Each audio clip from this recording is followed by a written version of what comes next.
Welcome to another Todd's 2-Minute Tech Tip Tuesday. Brought to you by the National RV Training Academy, the largest hands-on RV training academy in America. Hey, this week let me give you 2 simple steps to get your furnace working properly. Now let me go ahead and set the situation. You've been through the summer, everything else, you have not used your furnace. What you may not know is that insects love the smell of propane, and your furnace has a huge opening both for the inlet side and the exhaust. We're susceptible to insects, and all types of insects love it, but especially, paper wasp and dirt daubers. They love building their nest in there. The problem that we have is for many of us, we don't test the furnace, nor do we keep it clean throughout those summer months. It's out of sight, out of mind. It's 100 degrees. Let's focus on the air conditioner. We're at that perfect time where it's going to get really cold outside. Now, some of you've already turned on your furnace, but for many of us, we haven't turned it on yet. Here's what I want you to do. I want you to test it before it gets overly cold outside. Test it before you need it. Now, before you test it, let's go over the 2 simple steps to do first. First off, I want you to find your furnace in your RV, and I want you to get yourself a vacuum cleaner, get down there and clean up all around it. If you notice real quickly, there's no air filter for your furnace, okay? And it pulls the inside cabin air. So if you have a fifth wheel, it's typically going to be in the storage bay somewhere behind a false wall.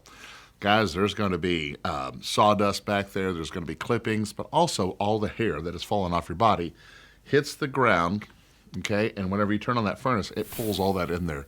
So I want you, of course, to clean up around it. The second thing that I want you to do is go ahead and test fire your furnace. Go ahead and get your propane all taken care of, and go ahead and test fire your furnace. Make sure that it's running, and I want you to look for any type of soot.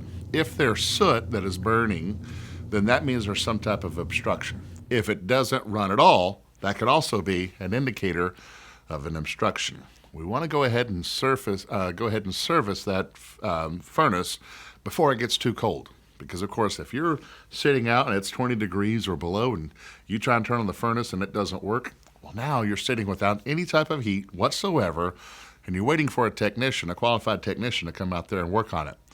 Now, the furnace, I can tell you, one of the easier components, there's few parts on there, but they're very difficult to get to.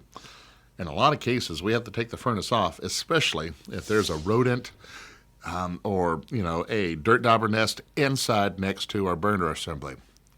You're not going to get it fixed that night. They're going to take that out. They're going to have to work on it, okay? So you're sitting with a large hole on the side of your RV, and it's 20 degrees outside. Just doesn't make sense. So I want you to police around the furnace. I want you also to make sure that your ductwork is all nice, clean, and straight. Please, oh please, do not put any type of carpet, rugs or anything over any of your registers, your 4 registers. If you do that, you're not allowing that air to flow, and you're putting undue stress on that furnace, okay? You got a whole house furnace that runs off at 12 volts. The last thing that I want you to do on these 2 simple steps, I've given you 4 now. The last thing is make sure that your battery is completely charged, okay? The furnace on the fan side runs off at 12 volts, and we want to make sure we got good, strong voltage. Now, if you're plugged into shore power, you understand that the converter is doing it, but there's going to be times when you're not plugged into shore power and you have that one battery. You want to make sure that that thing is completely charged, that it's actually up to snuff, because as we get into colder climates, we may call on that battery just a little bit more.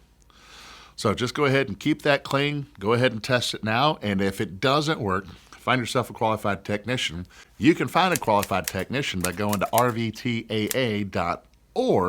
Click on locate, and then put in your city and state. Then, of course, you got all your qualified technicians right there. So whether you fix it yourself, keep it clean. I want you to do that. If it's something that is broken, get yourself a qualified technician. And there's your tech tip. All right, before you get to the bloopers, which is why you're here in the first place, the RV industry needs thousands of RV technicians and inspectors, and now is the perfect time to do that. If you want to make more money or have more control over your time, go ahead and click the link below. Or if you just want to learn how to fix your own RV, got something for you there. Head over to rvtechcourse.com and get started today. Now for the reason that you're out there in the video, roll the bloopers. All right, this week, let me give you 2 simple They could be, let's, you can find a qualified.